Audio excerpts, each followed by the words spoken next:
moving on. And I'm actually going to put Roxy as number 9, too. I'll put actually Bryson number 10. I did like, I don't know. I found Beartic a little bit annoying to deal with, but I didn't find him that hard. Cragnell, I felt was a little bit more annoying because of the defense, but like anything else. The problem is ice types are just so bad. They're so weak. Like it was like if he can maybe get if he had hail, I think he'd be better since Beartic has snow cloak. Yeah, actually, and I think what's his name had ice body. So I'm going Bryson 10. I'm going to go Roxy 9 for all the reasons you why state. didn't he have hail, actually? Because Vanillish also had ice body. Yeah, I'm kind of shocked he doesn't have snow warning. If you had Cryogonal first and then set up a reflect or set up hail, then reflect or something, and then just did, I don't know, Aurora Beam. It's clear Pokemon battles against gym leaders got better as the games go on. Okay, well, my 9 is Bryson. I like the fact that he's. Oh, his character's cool. I think he's got a movie star. Number 8 now. He's like a martial artist feel, even though he's an ice type. I'm gonna go Charon. Oh, really? I think Charon's really good, but I don't think he's good enough to beat everybody else.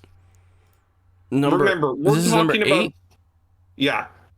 Because remember, we're talking about strictly gym leaders. Him as a gym leader.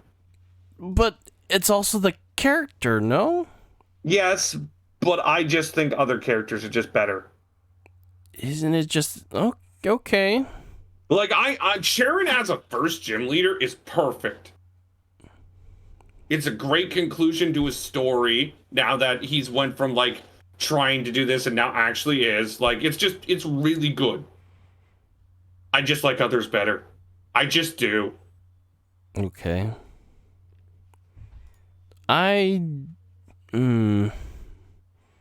also really don't like his team. Like a Patrat and a Lillipup. If you did challenge mode, he has a Pidove. Oh my god, a Pidove. Well, I mean, one of his mains was in the end whatever pheasant thing in Pheasant. Yeah, and Unfezant was one of the worst Pokemon in Pokemon history. Sure, but, whatever.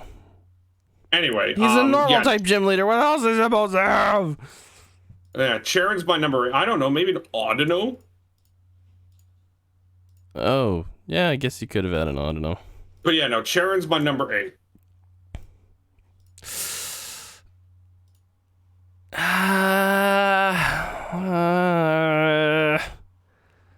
Okay, sure. I agree. I guess in that case, if we're not gonna give him too much credit for him being the rival in the other game, sure. And now we're getting to the gym leaders I think are really freaking good. Is it 7 now? Yeah, 7. And 7 for me is Marlin. Okay. I like Marlin a lot. I like Marlin's battle a lot. I like that he's a final water type. I think his Jellicent can be just a nightmare to deal with. I like in challenge mode that they're actually 55. That's even harder. And the Karakoska had a freaking citrus berry on it. Shows me what you do. What I like about Marlin the most is how he just honestly just rock slide. Doesn't care. He's a very relaxed, carefree guy. Yeah. He dresses up like Aquaman, or not Aquaman, a little bit. Well, it's more just the fact that you notice how Team Plasma really has never affected his city. Why is his feet so pale, but the rest of his body so tan? Mm-hmm. I actually don't like... Is it because he wears socks a lot or something? Or he wears slippers or something? No, like what I really like about Marlin is like he seems like the guy who won't let things get to him, and I just kind of like empathize with that.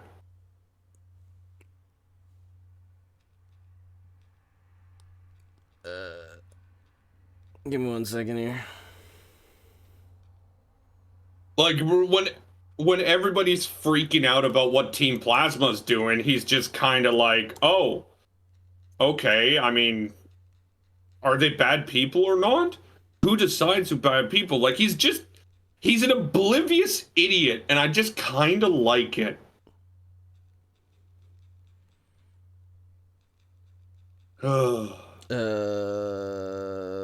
Sorry. But yeah, so Marlon is my number 7. Okay. I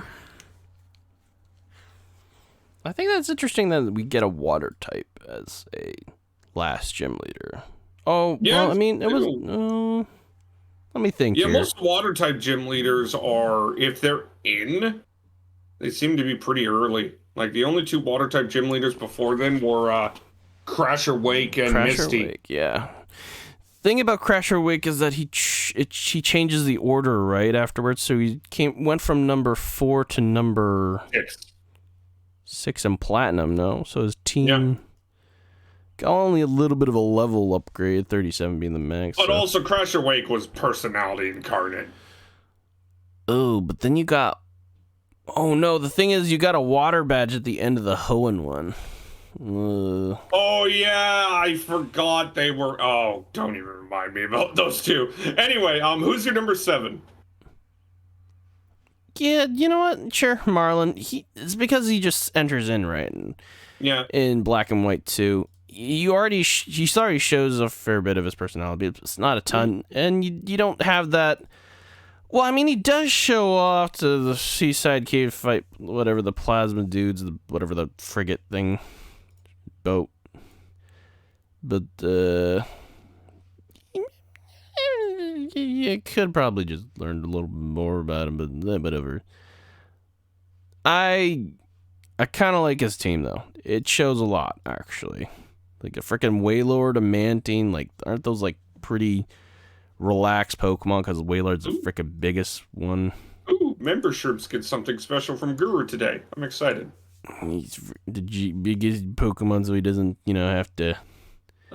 So you got Marlon 7 as well. One day we will disagree on these. Anyway, 6. I'm gonna say it's Iris. Oh. And I also say Iris as a champion might be the best champion in the game when we eventually deal with champions. Okay, you say she's number 6. Why is that? I like Iris's battle, but as a character in Black and White, I don't know. I like the fact that they treat her as a kid. She is a kid. But I don't know. I think I clicked with her more as a champion.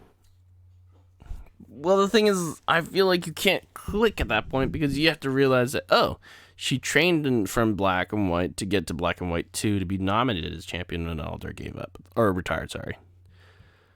Yeah, that is true. But it's hard to not add that in, right? Like, we're trying to rank her as a gym leader. The thing is, like, Pokemon Black and White, sure, you get 2 different characters, but the battle's still the same. Yes, but I also just like Drayden's character so much more as a gym leader. It's the same Pokemon almost, except for I know, but like different I said, abilities. As you'll find out, I like Drayden's character so much more as a gym leader. Sure. Especially as an 8th gym leader. Oh, yeah, that's true. It's Dragon types. I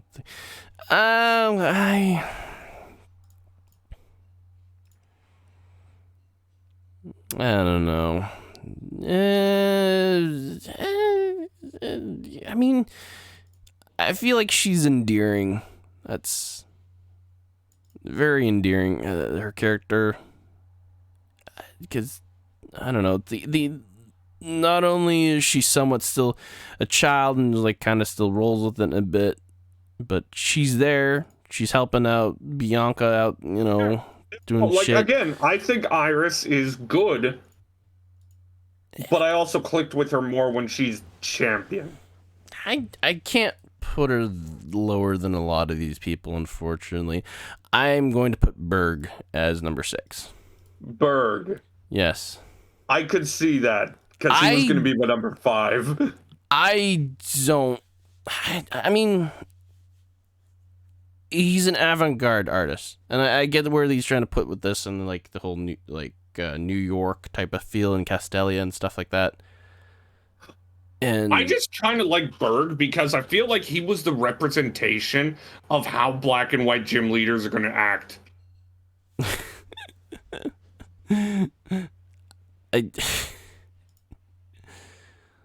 Okay. I don't. Plus, for a bug type Pokemon gym leader, he's actually rather difficult. Yeah. No, I won't deny that.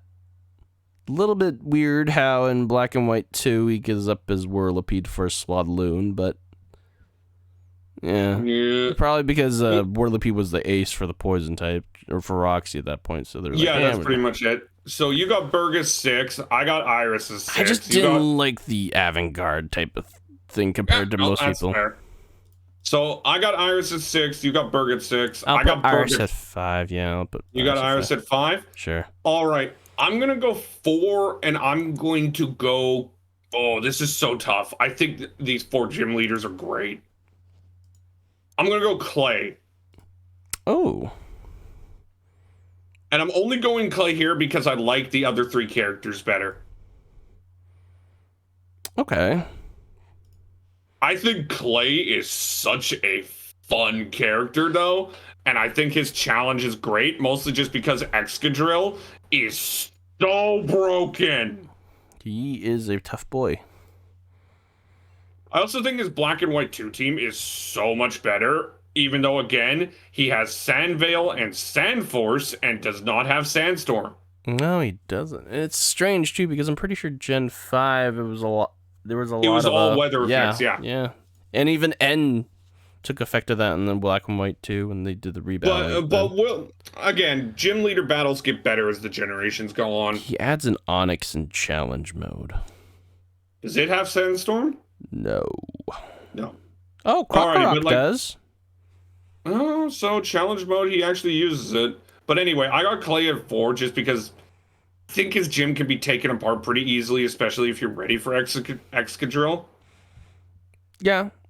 But I kind of like his no gives a shit attitude when it comes to how he deals with Team Plasma. He's a businessman.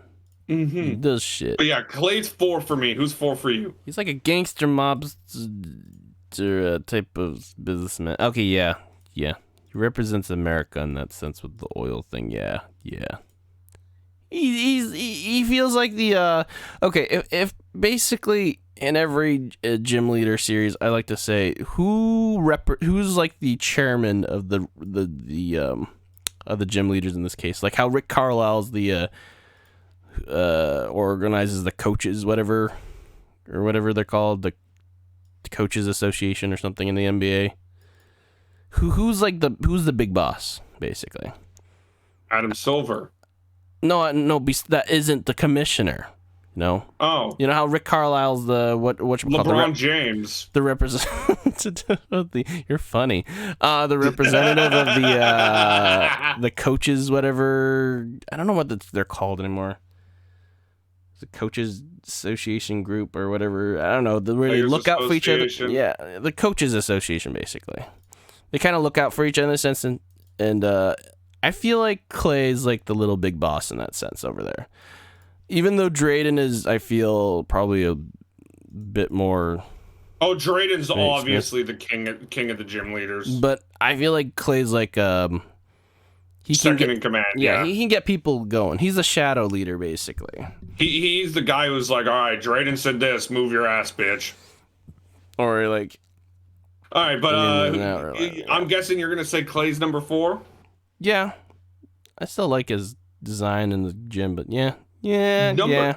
Number 3 for me is Skyla. I adore Skyla.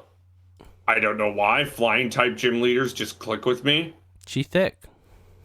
Her challenge isn't that great, but I just really just like her. What? Her hyperistic nature. She gets a Skarmory in Black and White too. How's that? Yeah. I mean, I guess if you have an electric type, it's But not. you got to also remember, it's a Skarmory focusing on attacking, when the Skarmory is usually meant for setup. Stalling, yeah. Setup. Yeah, Scala's my number 3. She has Sigilyph and Swoobat in the challenge mode. The fact that she has multiple signature type Pokemon as well for flying is pretty nice. Yeah. You know what? That's cool. I like the whole.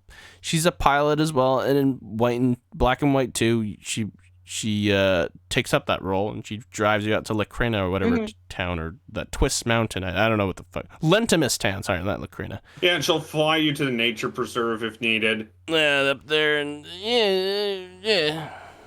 All right, so who's your number 3 though? Sure, she's my number 3. All right, so here's the tough thing. I can't pick between these two. I can. Elisa's number 2. Really? Because the thing about Elisa that gets me, I think she's one of the hardest challenges of a gym leader ever. I mean, it was annoying. It was annoying to deal with Emolga, yeah. Yeah, because there's no way to defeat it outside of rock attacks, and you really don't usually have that. Her Zenstrika was insane. Yeah. But what gets me with her is how the whole Bianca scene. The whole Bianca? When Bianca's father was trying to take her back, and Elsa comes up and pretty much explains to him that it's her goal, and Bianca's trying to do something, and her father should be more like accepting of it. Yeah. Like, that got me on Elsa. But you know what? I am going to say she's number 2, because Drayden might be the best ace gym leader in the entire series. I liked her. It was remodeled, no? Yeah, it was remodeled because the first one was a catwalk type of thing. Yeah, and the second one... And then her gym was like a roller coaster, and then she had her model design and everything. Yeah. I thought that was cool, though. That was interesting that this is like regardless of how everyone else showed up, she actually changed up her look. Mm-hmm. You know, and to represent the whole model shit. Yeah. But I feel like at the same time, other people should have maybe just filtered a little bit.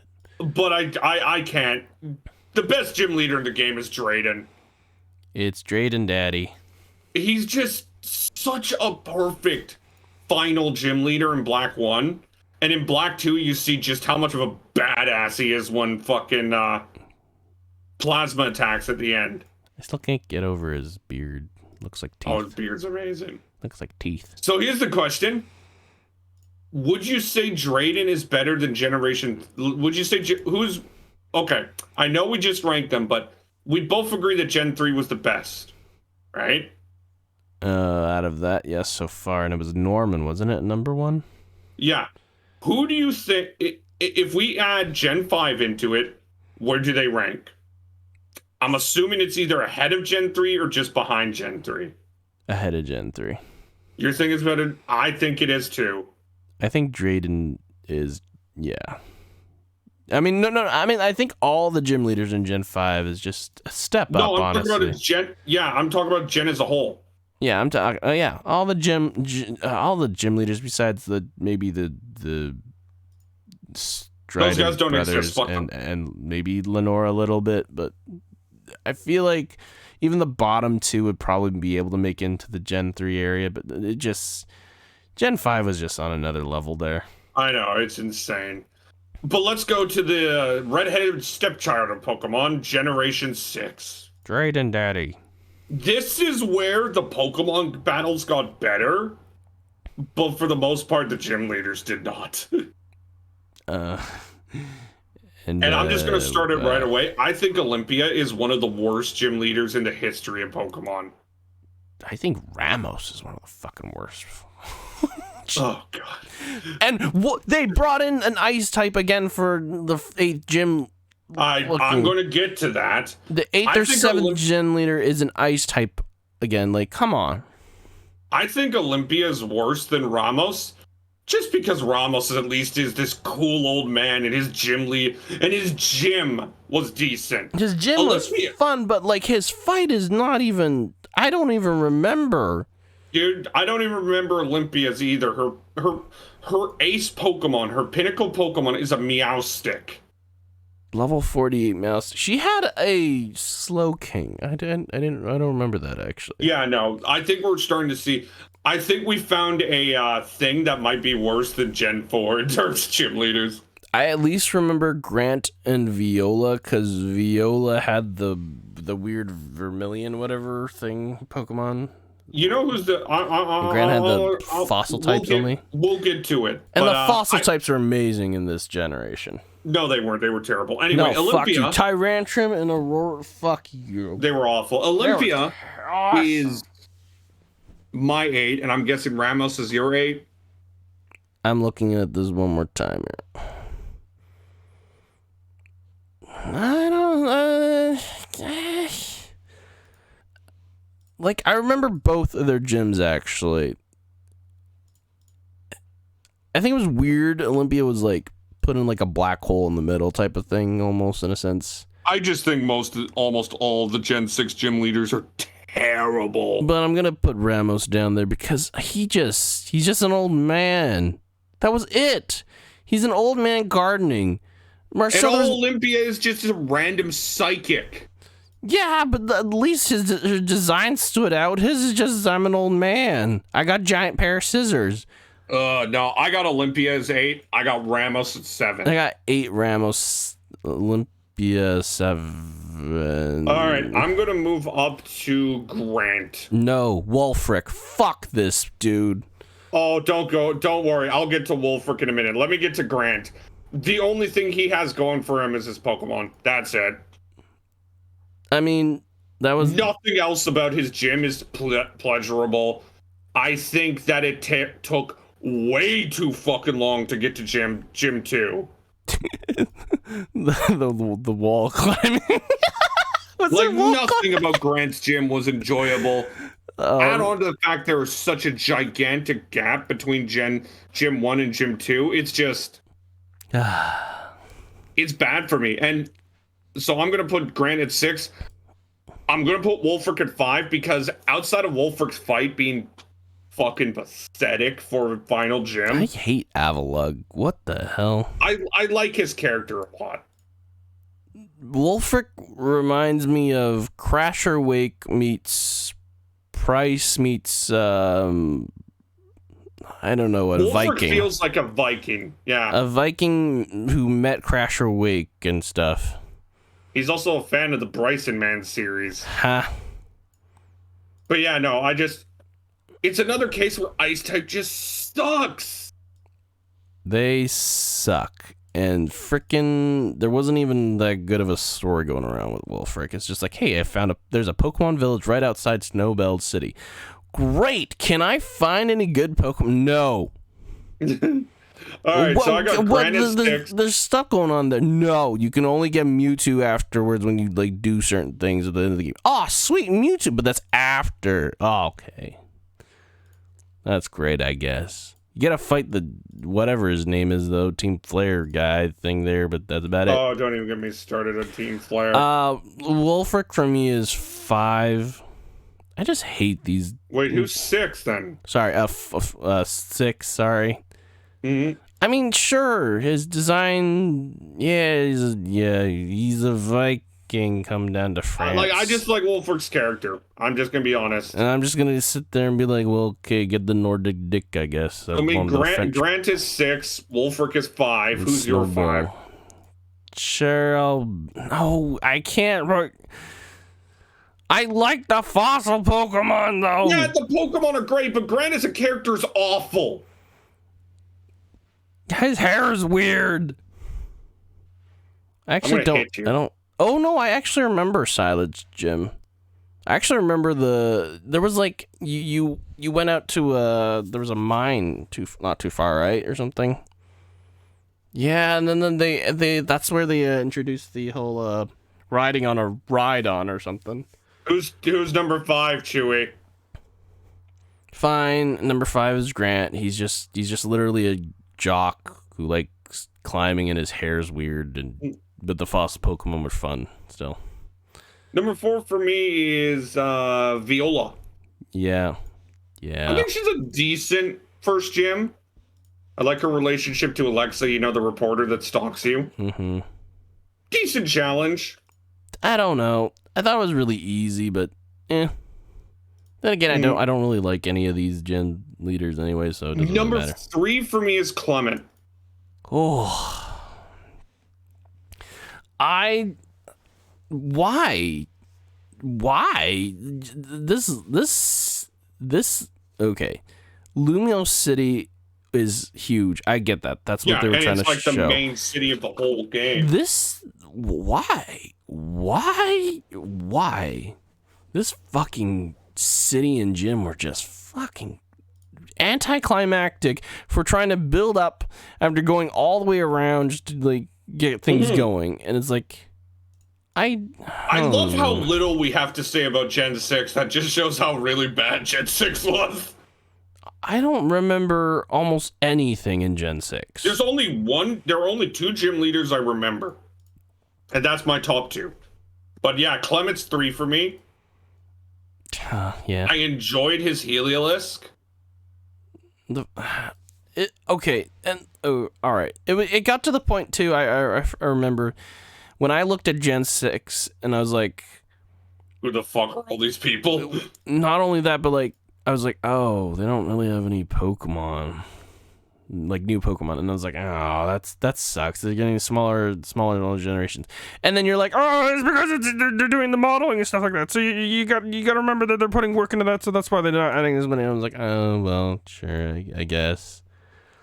But I remember complaining to you one time, and I was like, I don't like Gen 6 because they're not adding as much Pokemon as they did in Gen 5 and everything. And you're like, you got to remember though, Gen 5 was created to be the last Pokemon game ever.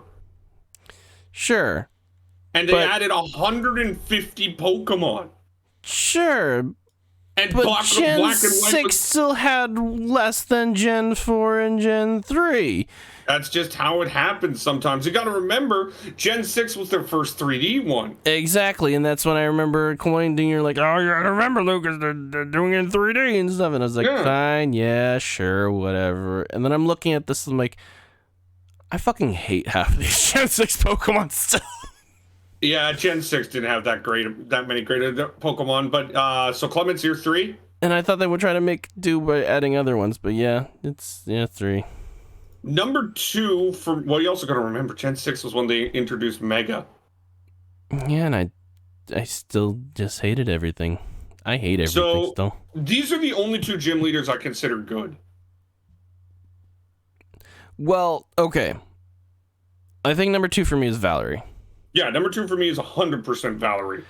Because Gen 6 is introducing Fairy, it only seemed right to have a Fairy type as a gym, for sure. And I love her character model. Yeah, and the fact Here's a fun fact. The outfit she weighs, according to Game Freak, is 33 pounds. Isn't her... Like, isn't she also trying to base off a lot of her gym, the trainers, and her style and everything is based off like the kimonos from Ecruteak City? I'm pretty sure she said that too. She was like based off of something. She is a fashion designer from Johto. Yeah, there you go. Who originally came from Johto. She wants to feel like a Pokemon, and she's self-designed. She's a dork, but like I just like her battle. I think it was a good introduction to fairy types. And I enjoy her character design. Like she's just a good gym leader. Yeah. And number 1 obviously is Karina. She has a lot going on. Karina is easily the best gym leader in this whole entire game. It's not even close. I mean, you fight her twice, don't you? Like one's with the Lucarios, and then the other one's with the gym battle. And then it's a gym battle against a Haluchka. And like she's a genuine challenge. I like that she shows up more in the game. Because she's she's your senpai or whatever whenever it comes to Mega Evolution, and the like her grandpa or something's like the Mega Evolution guru or something. So yeah, I'm just gonna say I'm not counting anime, but she was great in the anime. Okay. Yeah. But yeah, no, I think Karina is by far and away the best gym leader in this game. The fact that she also is a martial artist on roller skates, and roller skates was the thing that was introduced and exclusive only to Generation 6 and Kalos and everything, and they kept to that. Yeah, and I thought that was pretty cool. Plus, I like the aspects for actually the roller skating thing with the free movement you can only do in in the roller skates and the moves they gave you and stuff. Energy. Yeah,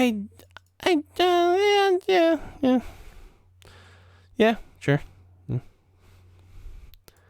Okay. But yeah, no. So that's Gen 6. I think it's easy to say it's probably the worst.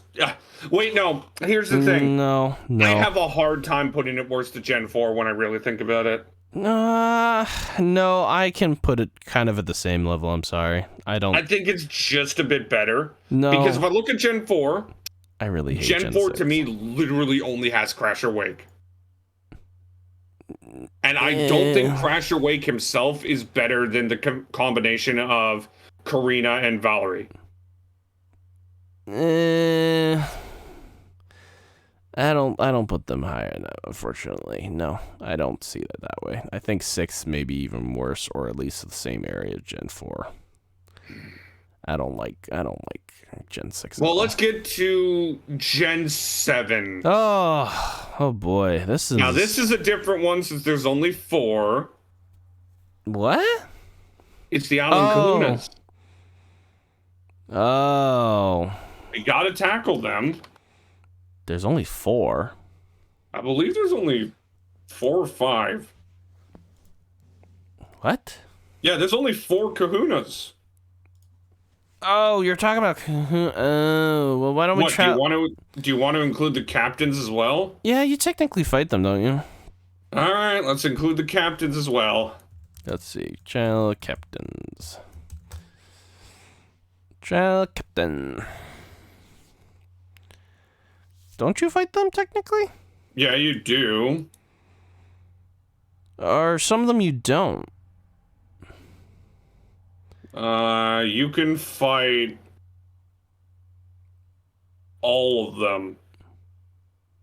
Really? It's just sometimes you can have a choice to avoid them. Like you fight Mallow, you fight Socrates, Sopheliki, whatever. No, like you fight them, but you don't fight them as trial captains or whatever, right? Or I'm confused now, actually. Yeah. Let's see. Should we include them the fact that you can actually fight them? You gotta remember, a Celerol you only fight when she's an Elite 4. Yeah, that's right. But you do only fight Celerol when she's in Elite 4? Yeah, you don't fight her as a captain at ever. You fight the, Oh yeah, you do. Do you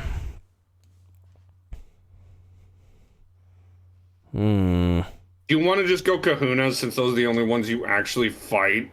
But you do fight Alima, though.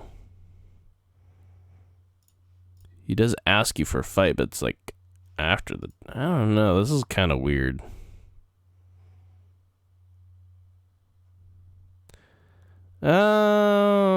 Sure. Just the Kahunas, then. Where's the Kahunas? Alrighty. Well, let's start out. Who do you think is the worst Kahuna, and why is it Hala? No, why is it Olivia? Fuck you. What? No. Olivia's terrible. No.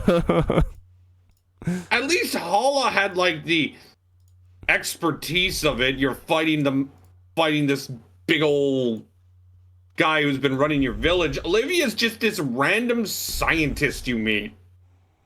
Olivia's a scientist? I mean, she owns a jewelry and accessory store in a home of Coney Island or city.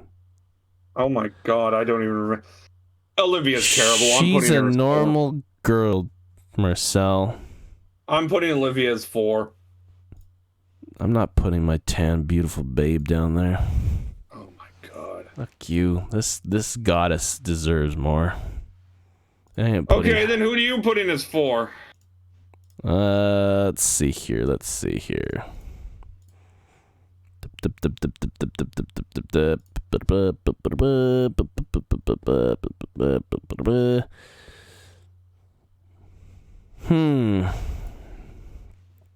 Oh, Guru's singing Devil Trigger.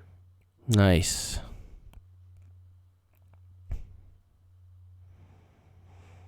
God, why does Nanu remind me of like Professor Oak and just like who just don't even dare say that Nanu's below her. Nanu is literally one of the only good things about Sun and Moon. Nanu reminds me of a Professor Oak who's in super leisure mode. I'm putting Hapu at last, I'm sorry. Really? Yeah, I don't... Hapu's whole story is incredible, though. I know, but compared to everyone else, I don't find her... Compared to Olivia, who has no story whatsoever. I don't really... Tell me Olivia's story right now. I don't really like her as a character, though. Like, in comparison to everyone else. I don't know. Hapu's literally trying to find her purpose in life. She's literally going around all of the region trying to find a purpose, trying to find a reason to take over being the kahuna. And seeing your exploits gives her that reason. Sure, but I don't know. There's only 4 kahunas, so I'm But again, you're telling me that she's better than Olivia, who has no story. She's just there. Yeah, but like everyone, like not everyone has a story, and I get that. But her battle isn't even that good. It's all right. This is fun. It's fun enough. You're fighting a nose pass, a Bulldor, and a Lycanroc who, after he uses Rockium Z, can't do shit. Yeah, not a... I don't know. I can't really judge that either because A, she's also only this... Isn't she like the second kahuna? You're complaining about characters with Hapu, who has a great story, but defending Olivia, who has no story. No, there's only 4 kahunas. I like Hapu the least out of all of them. I just don't get it though. Like again, your argument with Hapu is against her character, right? No, I'm not saying I'm saying overall in general as a kahuna or whatever as a gym leader. I don't really find her the best out of them of the 4. There's only 4 If comparing her to Olivia, I do not get how you can't think that Olivia isn't shit. No. There's nothing that goes for her. Literally, the island the trial captains, right? Malo, Lana, and Kiwi carry that island. Yeah, no. Okay, so what's so great about Olivia then? No, I don't. Joey, like literally, if you're gonna rank Hapu 4, please tell me why Olivia is good. I don't know. Other than she's your sexy black goddess.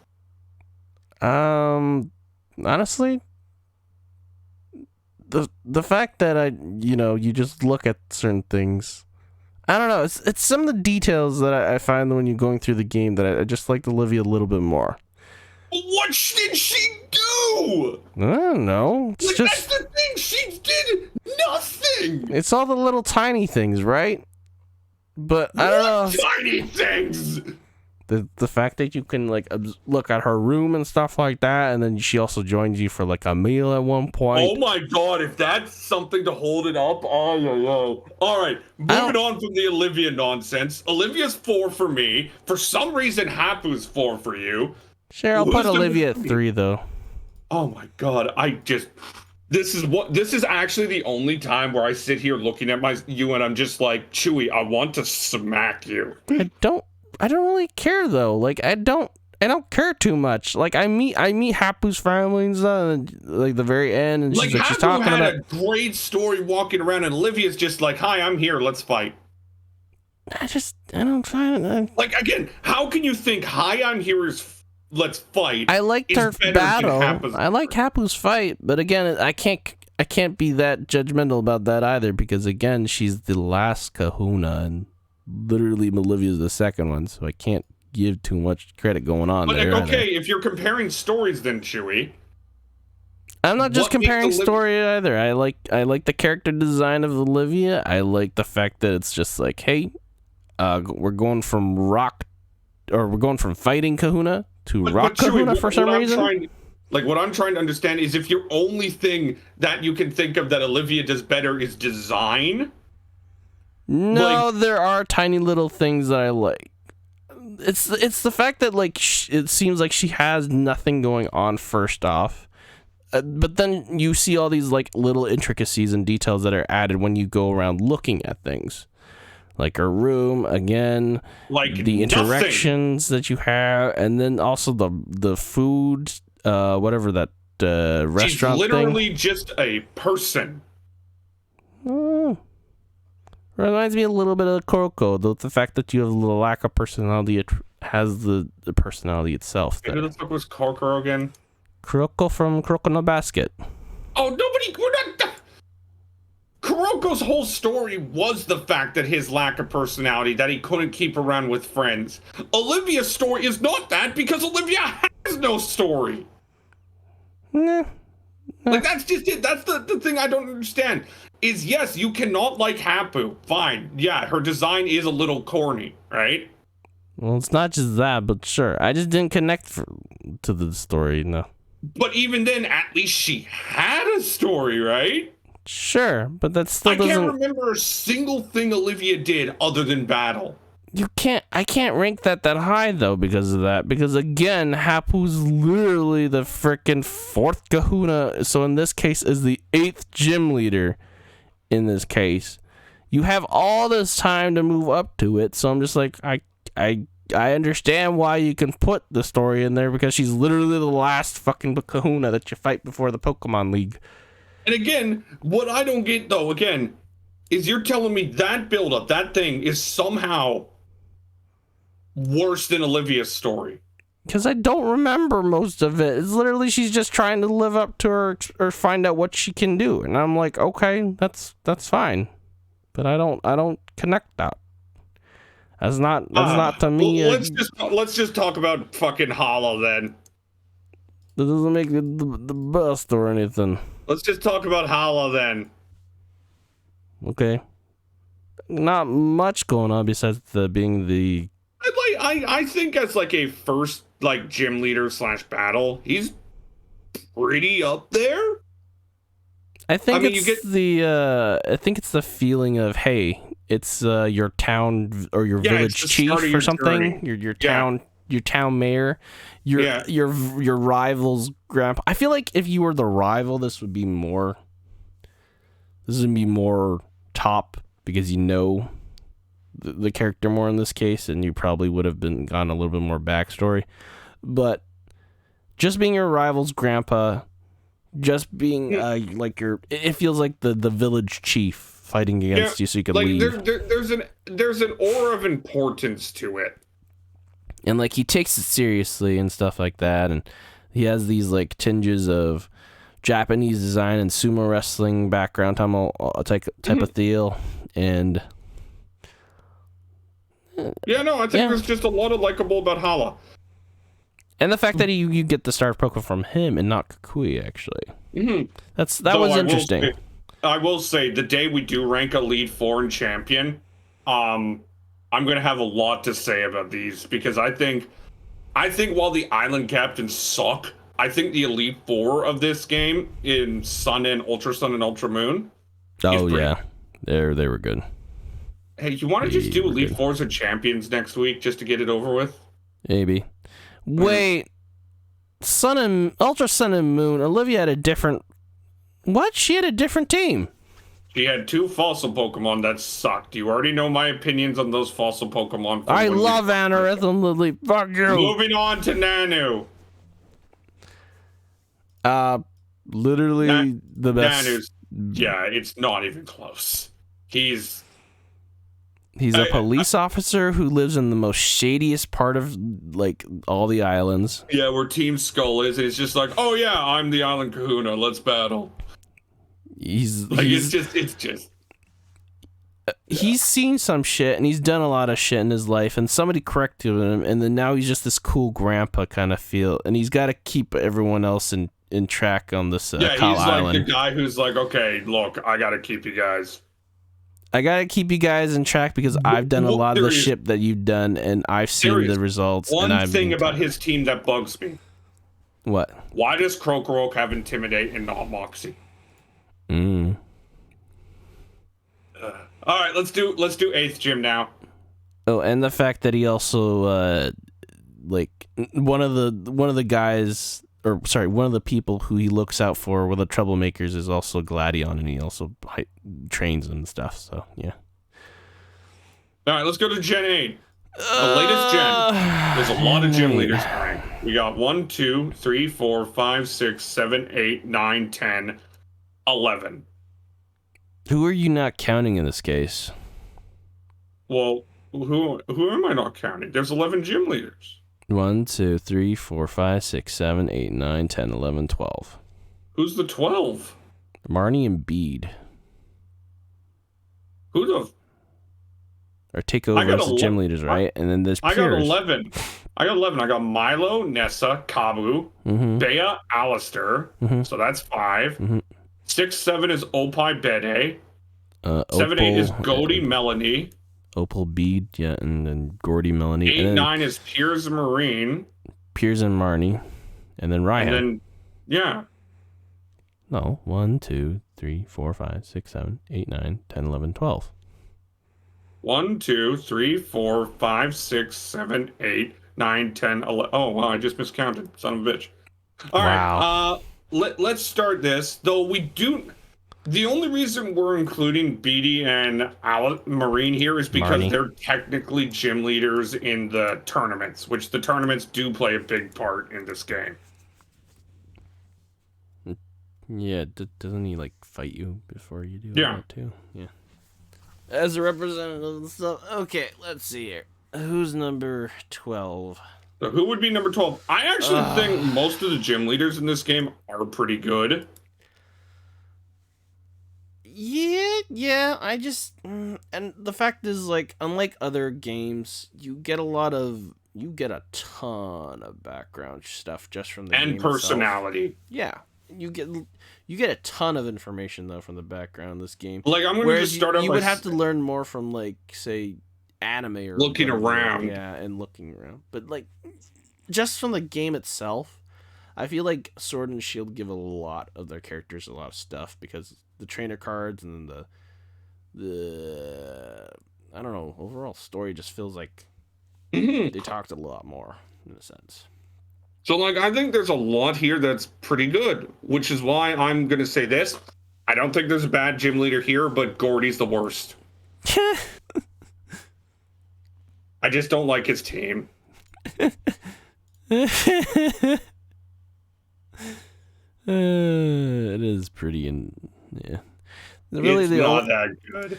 The only ones I really liked are Barbara, Rickle, and Colossal. Shuckle was, I mean, I get it. You're annoying.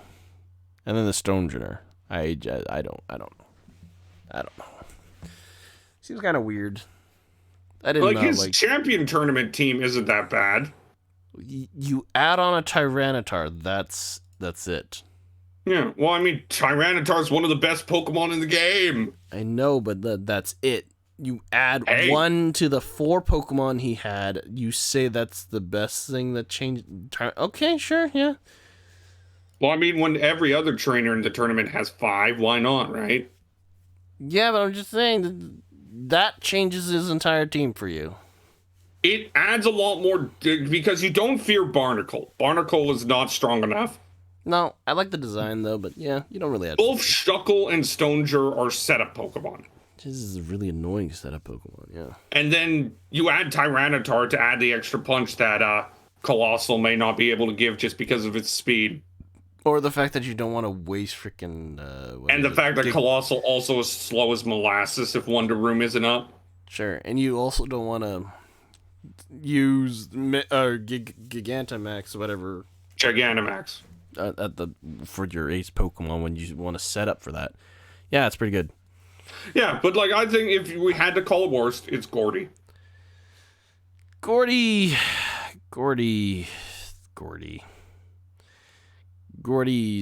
just kind of weird. Weird. I saw a picture of him with his hair down, and I was like, I can't unsee that now. All right, so Gordy is number 12 for me. Is he number 12 for you, or is it someone else? You know what? Sure, he's trying his hardest, but I don't see him higher than a lot of these other guys, honestly. Yeah. Number 11 for me is Opal. Oh, okay.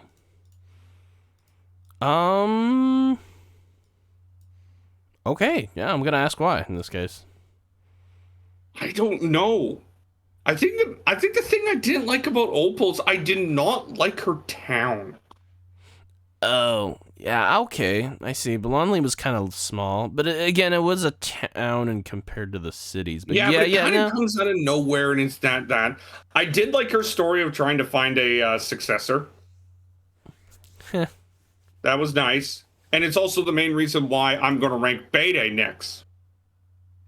I think it was kind of interesting that in the DLC it was revealed that she actually was Mustard's rival, actually. Who the fuck is Mustard? Guy from Isle of Armor. The Ultimate Master. Yeah. The champion for several years, yeah. But was defeated by Mustard despite having the type advantage with the fairy types and stuff like that. I thought that was actually interesting. Well, Mustard is like built up to be like this really, really good trainer throughout. Yeah. I think that's kind of cool with the DLCs that you see all this. But besides that, she's just... I still don't understand how people think Pokemon Gen 8's a bad game. But besides that, though, I don't know. Besides her being like an actress or something like that, or like, carrying her character design being really her whole weird. Story to me is built around her trying to find a successor. It's not only that, but she's like, I feel like it was a bit too much leaning towards her age. Like she's old. I mean, that's it. It plays into her story. It does, but I feel like that's too much reliance on that. Maybe. I feel like there should have been a little bit more dynamic with it. I would. So would you have her as number 11? Yeah, sure. But you might not like my next one. It's not going to be Bede from the. Yeah, it's not going to be Bede. You're going to say it's Marini, aren't you? Marini? That's Marnie. No, it's not Marnie. Really? I'm going to say 10 for me is Bede. I think it's fair to include his rival thing, since his rival thing does play into his story as a gym leader. Sure. I think Bede's good. I generally enjoy him. Yeah. I really think like characters in Gen 8 are some of the best we've seen in Pokemon. Okay, yeah. But yeah, no, I think Bede's just a strong. And I like how his battles change. So like in his first battles, it's all psychic, and then when he becomes the fairy type gym leader, he brings in a whole bunch of fairy Pokemon with some psychic still left in. Like outside of his Mawile, everything is fairy psychic. Yeah, because he gets the ponytail right, and then the Galarian form, and keeps the Hatonli or whatever, so it turns into the whatever Hatorena, whatever. But yeah, 10 for me is Bede. Who's 10 for you? Okay, I feel like Bede is a little bit more, honestly. Not just because of the changes or anything. Well, I mean, I think it's a little bit to do with the changes, honestly, and how much he has going on. But I feel like Melanie is actually a little lower in that case. Yeah, no, I can see that. I was probably going to rank Melanie around this place too. I mean, she has a great design, and I think it's safe to say, though, Melanie might be the best Ice-type gym leader ever. Yeah, I mean, I don't see why not, because she has an interesting team, and the Pokemon in this generation seems to complement a little bit better. Yeah, her team's actually a challenge. Darmanitan, Galarian form, Frostmoth is a crazy special attacker, and you just need to build up to it, really. Yeah. And then there's Ice Key with the Ice Vice ability, so you can always at least give a hit for something, so it could set up at least. And then Lapras. Oh my god, I cannot see Gordy with his hair down. Don't look at it. But yeah, no, I think so. You got Melanie at 10. So yeah, besides the fact that she like fights against her kid a lot of the time, and they have like, you know, mother-son fights and all that, and she a thick mommy and stuff like that. But being, I don't know, she's very positive and generous, and is like, it's a big hearted because she's a mom and stuff like that, and these things. And I don't know. I don't really know if that really sticks out, honestly. I love this. At one point, she wanted her son Gordy to run her gym as her successor, but Gordy wanted to use Rock type instead. Yeah. This led to a battle that caused the whole town to split, with the two never speaking to each other again. Despite this, Melody somehow became Gordy's first member of his fan club. Yeah. It's interesting, the mother-son dynamic here, and I get it, because they're mother and son, that they're going to be tied in pretty hard, especially if they're both gym leaders of Pokemon. 30 plus and already pumped out 5 kids? Yeah. She thick. Damn, woman. Hey, man. Would you blame the husband? Would you blame the husband? I plead the fifth on answering that. Oh, you wouldn't plead the fifth on nothing there. Okay, sure, I'll put B next after that, yeah. Alright, so we're going to the 12, number 11, 8. 10, 9. Wait, I did 12 was Gordy, 11 was Opal. Yep. 10 was Melanie for me, and 9 was Bede for me. Yeah, and 10 was Bede for me, and 9 was Melanie. So we're going 8 now. Okay. Nessa. Oh, really? I like Nessa's character. I like her character quite a bit. Her battle is pathetic. Oh, she only has a Goldeen, Arcuda, and a Dreadnought. Her battle is actually... It gets better in the Champions tournament, I will say. But her first battle is so easy. Yeah. No, that's... I mean... I find like this is the reason why you put the primary elements into the first couple gyms, because A, you don't have a huge diversity usually. Well, no, you have a huge diversity, but usually for some reason they don't seem to take it. They like to take the ones that are like primary, or for whatever reason have a quadruple weakness. I gotta check one thing. Pokemon Gen 8 anime. But I'm kind of scared, because have they got a gym badge in Gen 8 yet? Yeah. They have. Oh no, and then in the anime? In the anime. No, I don't know. Cause like, I don't know. Have they seriously not got a gym badge yet? I don't think I'll give Nessa actually 8. I'm gonna put Milo 8. Milo. Because I was looking at it, it said that she hasn't appeared in the anime yet. No, she hasn't. That means they have they even got to Milo? I don't think they have either. This has been going on for how long? Marcel, didn't you know that they're like, the anime isn't going straight to the Galar region for the whatchamacallit. They're going all over the place, literally. Didn't know that. You didn't know that? No! Oh, well, Twilight Wings was apparently when they first saw Milo and Nessa, so... Like, I get it's called Pokemon Journeys and whatnot. Milo's a thick boy. I'm giving him that. He's big. But... Apparently Netflix has secured the airing rights to Journey. But, I don't know. Being a farmer, that's... I put him around the same lines as, they're traveling across all 8 regions. Yeah, yeah. I don't... That's weird. That's really weird. I don't know. Milo, for me, is like... He's a farmer. That's literally it. Ramos was literally just a gardener. So I'm going to put it right here. Don't worry. After Nessa, it was Milo for me too. Milo just doesn't have a lot going on. He's cool though. He's fun. He's like very lighthearted. He's hardworking.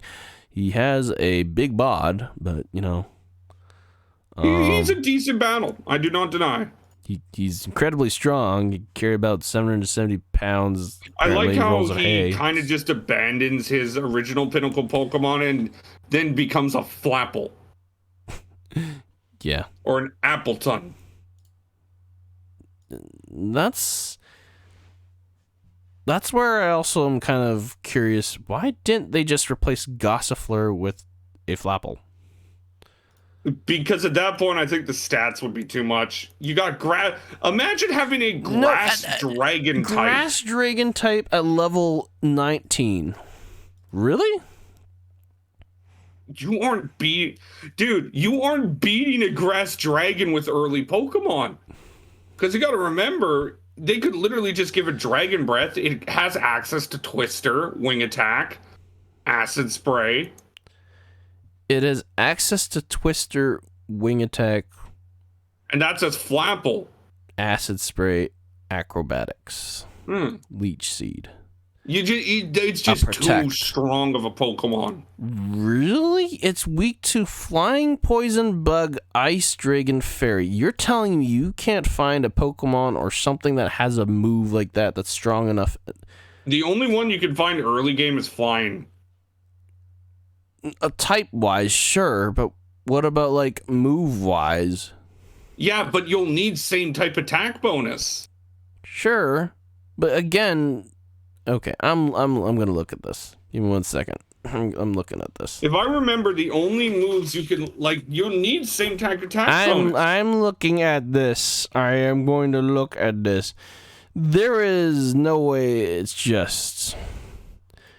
You can have access to a bug move.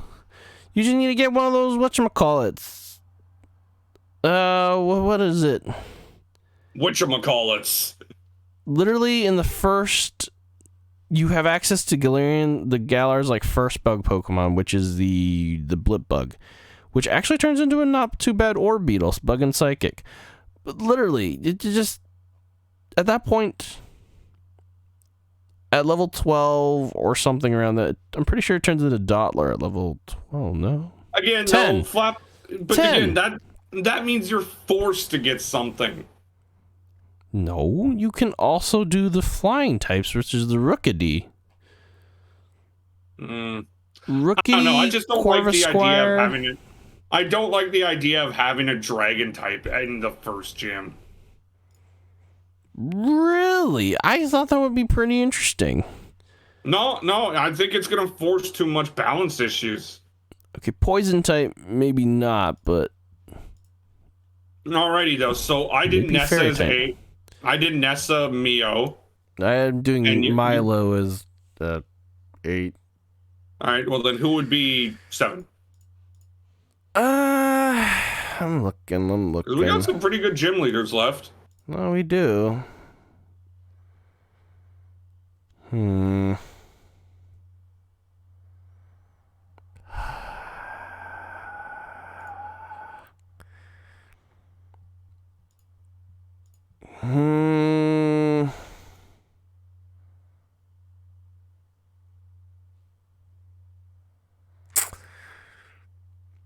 Damn,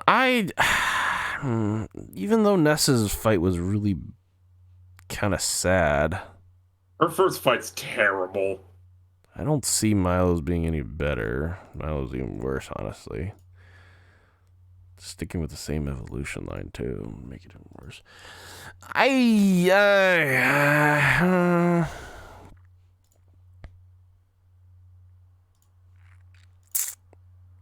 It's toss-up, because I feel like the first three are... Kabu's a little bit better, I feel, but Kabu is so much better than them. It's not even close. I don't know. I can't put too much there.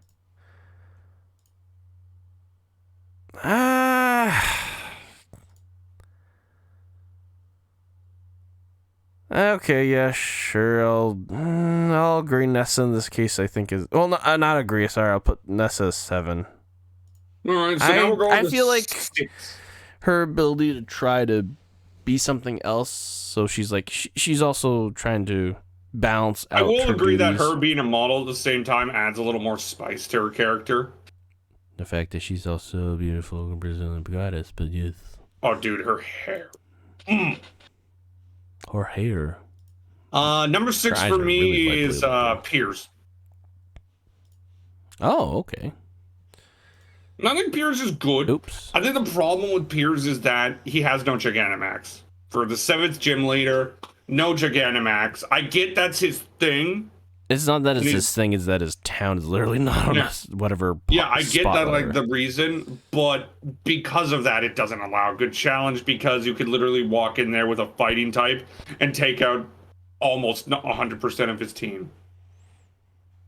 Maybe not Malamar one hit, but yeah. But most of them, yeah. So yeah, I got Piers at 6. I like his character too. No, yeah, his rocker. Unintentionally the leader of Team Yell, but yeah. I like how I really want to see an actual villain for Gen 9, if I'm going to be honest. Yeah, and the fact that his, sister takes him up on his thing.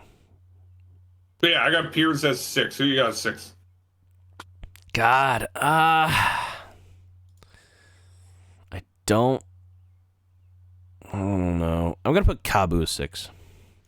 Really? I like him. I do. I think it's interesting that he's one of the older veterans in this case, not alongside Opal and Melanie. Age wise, and I like his team. It's very well. I mean, 2 Kanto Pokemon and Center Scorch. But I don't know. He has his burning passion, and like he's always trying to find his own pace and look at things more positively while working hard. The same thing though that pushes Kabu so high for me, and you'll see when Kabu's whole thing is about he's their first challenge. He's the guy. He's your major roadblock, and he treats it like that. Everything builds up Kabu to be this, like, okay, I am the first true challenge. I am the first real step. Nessa and Milo were tough in their own right, but Kabu is just like, he's a step up, and his fight shows that. His fight is tough. I don't see Milo and Nessa being that. I mean, I guess the gym challenges were hard in that case, but the actual... The actual gym leader boss is really good. The actual gym leader. Then you go on his Arcanine, which is just going to hit you, and then you face your first Gigantamax at a Centiskorch. Yeah. Oh well, I mean. Well, no, wait. Wasn't the Dreadnought Gigantamax? Yeah, the Dreadnought was a Gigantamax. No. Dreadnought was a regular Max. Remember, it's Dynamax and Gigantamax. Oh yeah, that's weird actually. Why did she Gigantamax that? And Kabu is the first. Like, Kabu's meant to be your first challenge. He's meant to be, okay, I am here to test to see if you can actually do this. If you can actually take the gym challenges. Why often trainers give up being unable to defeat him. Yeah, no, and I like that he takes it seriously and he still has a blazing passion afterwards, even though you beat him, because he's like, hey, I can't give up battling because of that and stuff like that. but I don't know. There's not really much else I'm getting here besides when you read the league card stuff. But I don't know. I just think in terms of like what he is meant to do, I wish actually he's really good. I wish actually that he gave a little bit more homage to his roots as being coming from the Hone region. That he put actually maybe like a Torkoal or something. Or Well, I mean, he does in his champion tournament. But yeah. But also Torkoal sucks. No, you suck. Well, you got Kapu as 6. You got Kapu as 6. I got Piers as 6. I'll put Piers as 5. You put Piers as 5? He's not much higher, honestly, in this case either. I really like the rest of these gym leaders. I really do. I like his design a little bit better, too, compared to Kabu. But I'm going to put Bea as 5. Ooh. Isn't it B? But okay, yeah. Bea, whatever. I like her. I like her a lot. I love her design. I love that she's the type of, like... I'm tired of all the fighting type gym leaders that are girls being just, like... this hyper energetic person. Maylene wasn't hyper energetic. Are you kidding me? Maylene looked like she would bounce. I just want her to. I like that she's serious. I will say Maylene seems a little bit clumsier in comparison. Yeah. I like that she's strict, stoic, serious. She does try to train and stuff, but yeah, I feel B's more. She's more attuned, I feel. Mm-hmm. And her team's pretty good, too. Sort of a direct perseverance, discipline type of thing. She feels like she's really been traditionally kind of honed in in martial arts and stuff like that when she trains. And her team's pretty good, too. First, the gym leader fight, Hitmontop, Pangoro, Surfetched, and then the Gigantamax Machamp. She had a freaking Pangoro. I forgot about that. Yeah, and then she switches out the Pangoro and the Hitmontop for a Haluchka and a Phalanx. And then she adds Graplock, yeah. Yeah, Graplock, which is one of the best fighting types out there. I love that Pokemon. No, that was actually, not too bad of a diversity there. That was... Counter their Circle Throw... Oldberg Technician. Yeah, no, I just generally, by the way, this Gura Karaoke's great. She also thick. I mean, she also good. Oh, this Gura Karaoke's really good. Great design, character design. I do agree that. He showed up in the anime though, the main series actually. Bea? Yeah, B's in the main series of the Pokemon thing. But yeah, no, I like Bea a lot. I like Bea a lot. I just think there's like other characters that are just a bit better. So who's number 5 for you? Sure. Okay. I feel like. Wait, no, you put Piers at 5. Yeah. I put Piers at 5. I can understand B being at 4. We're gonna go to 4 next, and this is so tough for me. What do you mean? It's 3, not 4. I got 4 left. It's 3 left. I got 4 left, Chewy. You haven't... What? Wait, I got Kabu, Alistar, Marnie, and Raihan left. Oh, right. You're one behind me, right? Okay. Well, who's your 4? Yeah. No, I'll save my 4 as B. You said it was 5, I'll say it's 4. I like her character design a lot more, honestly. The fact that she also fights bare feet, and the fact that 4 for me is Kabu for all the reasons I said. I like that. I love his character perfect. I think it is a wonderful representation of a challenge, kind of like Whitney was, but less. I want to kill Miltanks. She also thick and got muscles and stuff. But now we got 3, and these 3 are tough for me. And the second league card also looks like everyone's being cucked, so yeah. Okay, hey, let's see, number 3. Number 3. My 1 is pretty much set. I'm having trouble on 2 and 3.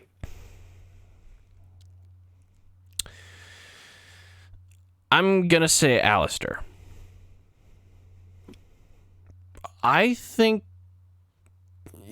out of all the characters we've said so far, Alistair's really interesting just because he wears the mask itself, and he already backs it up there too. People like Alistair is because of his rare card.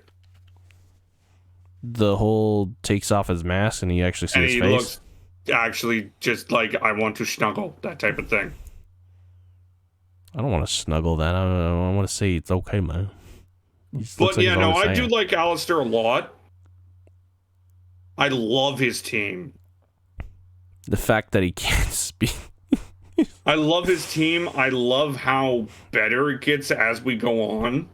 Like his champion tournaments won Dustnor, Chandelier, Cursula, Runagigas, and Gengar is a pretty damn solid team.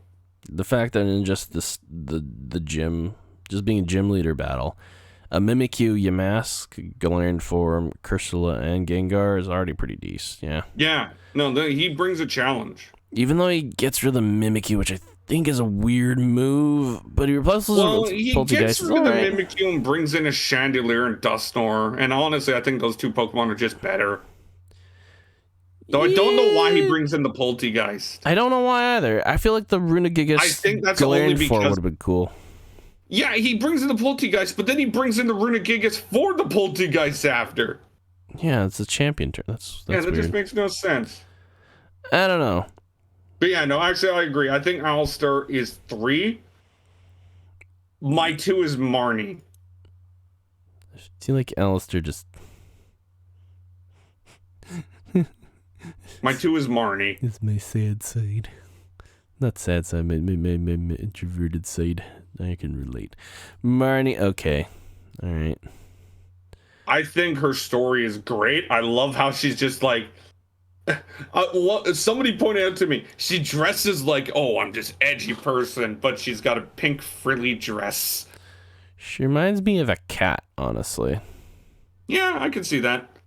Not just because of the ears and stuff, but like, I don't know, her color scheme and like some of the accessories that she... I see it.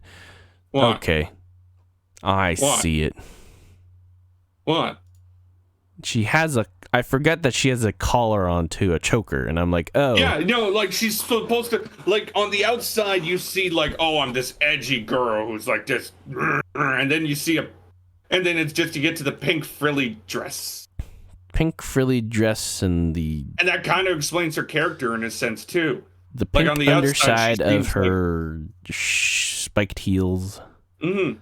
Like, on the outside, she seems like somebody who is... the red little ribbons on her hair. Not somebody you want to be friends with just because she looks like she'd kill you, when in the end, she's just a giant sweetheart.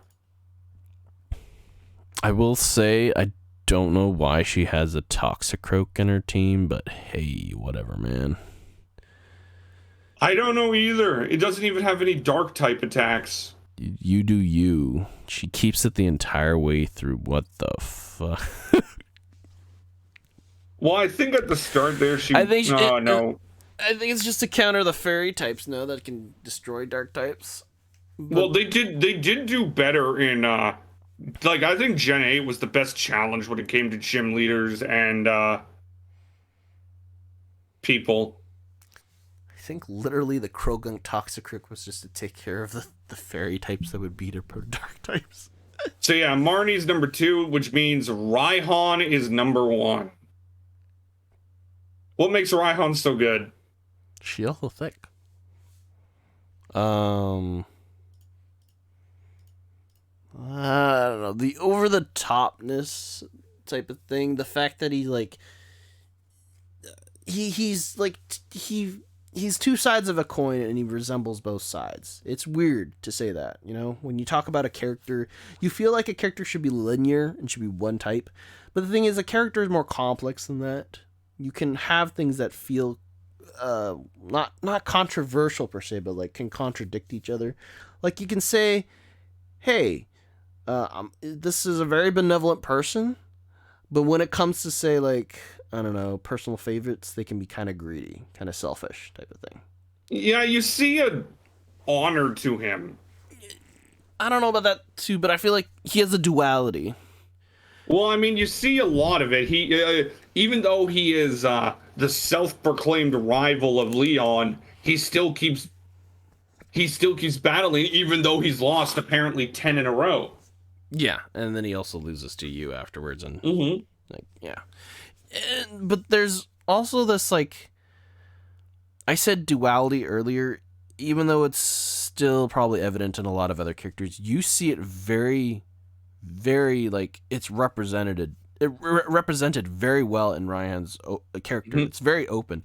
Like, on the field, he feels like he's a beast type of thing. He's electrified and all this energy and kind of like go. It feels like a shonen type of power, you know.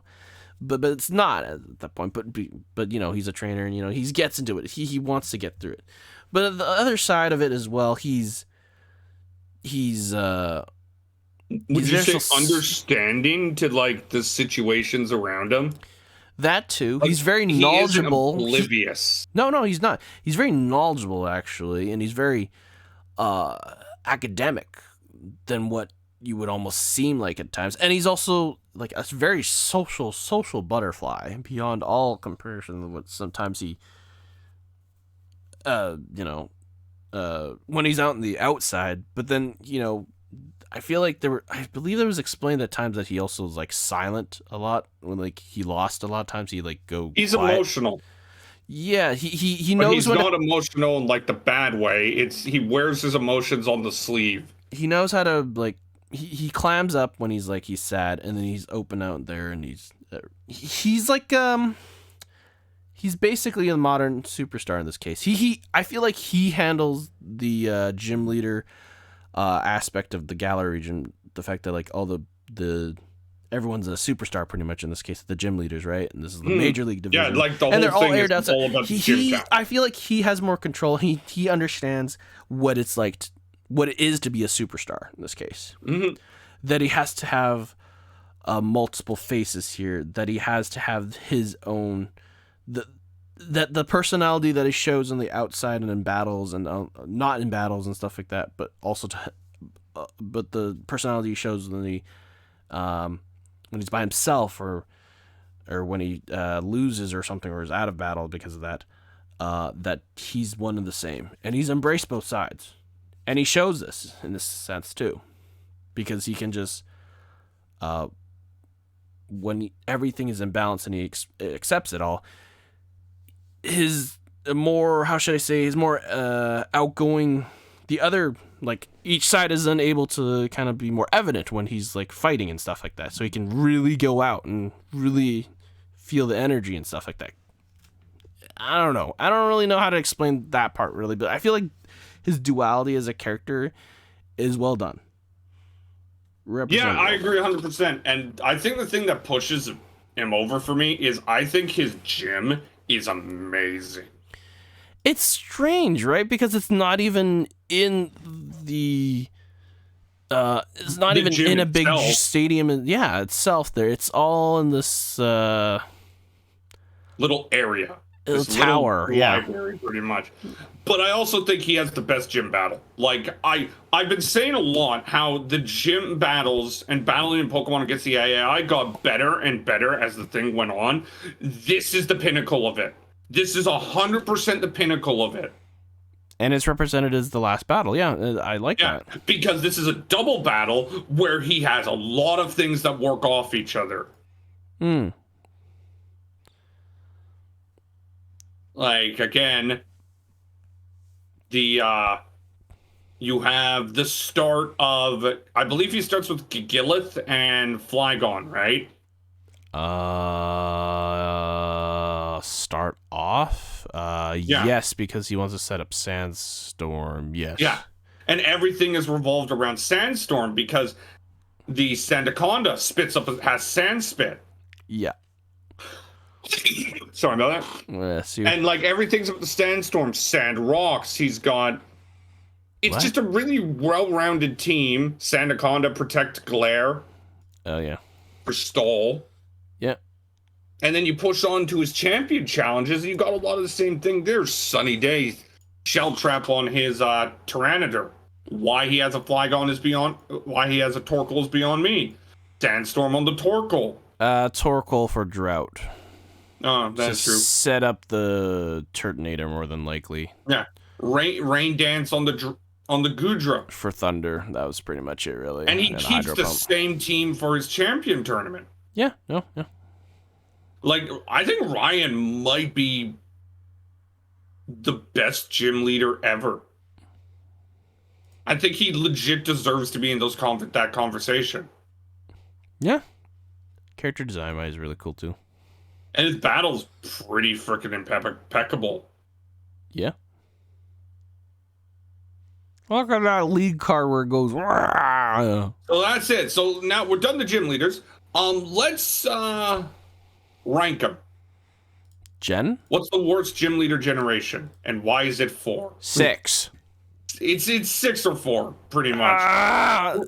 For me, I'm gonna say 4, just because the people I enjoy in 6 are better than Crasher Wake combined. I'm saying 6 here because I just hate. I'm sorry, Generation 6 just overall sucked ass. Yeah, I don't like. I mean, you can tell me all you want that Gen 4, the gym leaders weren't great. The gym leaders are terrible in Gen 4. But the thing is, I enjoyed overall. Like, I have to say this as a generation entirely, not just the generation of the gym leaders. That I enjoyed 4 more, though. The gym leaders. We're not ranking the generations. I hate Gen 6 still more. I'm gonna say my lingering feelings for Gen 6 cannot disappear with this. I'm sorry. Okay, fine, be like that. I'm gonna say Gen 4 is the worst. I think Crasher Wake is the only good gym leader there, and everybody else isn't even passable. I'm gonna put Gen 4 as the second worst because I'm gonna put Gen 6 as the second worst. The only reason is because of Corina and Valerie. I really like them as gym leaders. I literally have only nostalgia feelings. It's not even ranked that much higher, honestly. Well, I mean, it won't be nostalgic feelings in a couple months. The remake will come out. That's true. Gen 3's number 6 for me. Wait, you're ranking Gen 3 one of the worst? Or wait, the worst? Yeah, we're at the bottom, Chewy. Like, we're working the worst. Well. For me, it's Gen 2. I think it's Gen 1. Gen 1. I'm going to put Gen 2 just because... No, actually, no, I'll agree. Gen 1. I really like Giovanni and stuff. I think Giovanni, Serge, and Erica can be considered good gym leaders to an extent, but like... Blue... when you look back at Gen 1, you see the problems Gen 1 had. The fact that they didn't, for whatever reason, Fire Red and Leaf Green didn't copy that's just one a tradition they've kept. Next up, Gen 2. Gen 2. Alrighty, so we're down to... Gen 3. 3, 5, 8. We're just ignoring Gen 7, are we? Wait. What? Gen 7 doesn't exist. Alright. Oh, the Kahunas. Oh. Yeah. I don't know. That's kind of weird. I'd put the Kahunas just below Gen 2 for me. Okay, you're gonna put the Gen 7 then Gen 2. Yeah. I'm gonna put Gen... Thing is, yeah, Marcel, you made your point about Hapu. The fact that they even had a story, sure. I'm going to put Gen 2, then I'm going to put Gen 7, just because of that. But the thing is, there was lack. There's still lack, though, because of it. The top 3. We have Gen 5, Gen 3, and Gen 8. I think it's Gen 3 for me next. I have to agree only because Juan and Wallace are so atrociously bad. And there isn't somebody like that in the other gens. I also... For whatever reason, I've been like, I don't know. We've been seeing like some sort of recipe that's going on here. It's didn't feel good. Anyways, like I don't know. It got to the point where when you're looking at Gen 3 and you're looking at some of the gym leaders and stuff like that, the ones that didn't seem to have that much like not much going on, I feel like you could literally just swap it out with anyone else from any other generation. Wouldn't see much of a difference. Fair. All right, the top 2. What's number 2? It's Gen 8, isn't it? Let's see here. It's literally between Gen 8 and Gen 5. And while Gen 8 doesn't have any bad gym leaders, I feel like the overall quality is just still not as Gen 5 level. Like, Gen 5 has the 3 idiots, right? Yes. And but we also have to argue that Gen 5 also had 2 games to base this off of. But the thing is, Gen 8 had it on the Switch where they had all this like background stuff with the little trainer cards and like DLC. Like you could have done so much more, but Gen 5 I still feel it's so close. I feel like Gen 5 still has this charisma so close. I think it's mostly the two games. I'm going to say Gen 8 2, Gen 5 1. Yeah. I think Gen 5 is just above it, though.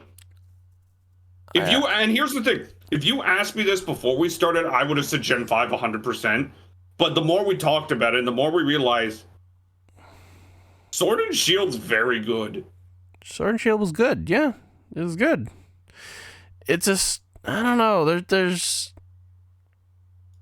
despite being on the Switch, despite having all the 2 DLCs coming out, and like, did they have a free update? I don't remember.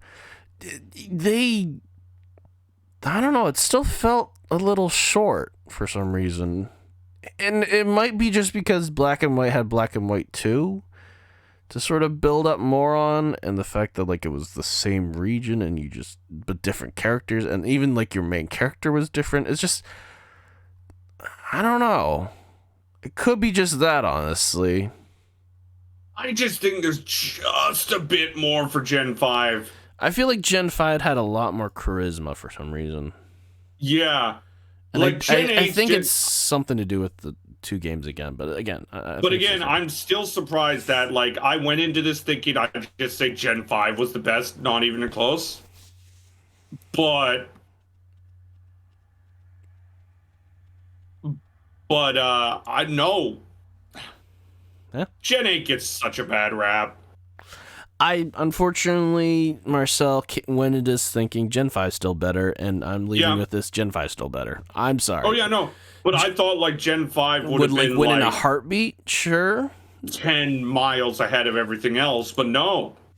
I feel like Gen 8's still, it's there. It's like, it's not bad. Chewy, we're saying it's not bad. It's that we called it the second best gym leaders in the whole Pokemon series. Yeah, I know. It's weird, right? You people would be like, oh, the new gym leaders are no good. This new generation sucks ass. Well, they're not that bad. Just wait until the day people try to defend Generation 6. Oh. I just sent you triggered, didn't I? Stop hating on my Gen 4. I know they're bad, but it was just... Well, I think Generation 4 as a whole isn't that bad. I think it's rather good, but I also think the gym leaders are a piece of shit. I think the only thing that really helps out in Gen 4 is literally the bad guys. Cyrus, yeah. Cyrus and Cynthia. Yeah. There's literally the carriers of these generations, really. But we're not ranking Pokemon games though. We're just ranking the gym leaders. I know. You. Hey, since we mentioned it, why not next week we just finish off this trilogy of episodes and kill off all the champions in the Elite Four? Oh, jeez. Okay. Yep. Alrighty. I'm gonna have to change the background picture next time then, because I used this twice. Hey, that's fine. Alrighty. Well, that's EHRPG episode. I don't know. 2 hours. 42 minutes. At least the Elite Four and Champion should be shorter. You say that, but... I say that, I know. Anyway, this has been the episode, ladies and gentlemen. We will see you next time. And then after next time, we will do the reviews of the spring. Bye-bye. This has been way too long. We need to stop this. I'm gonna stop this right now.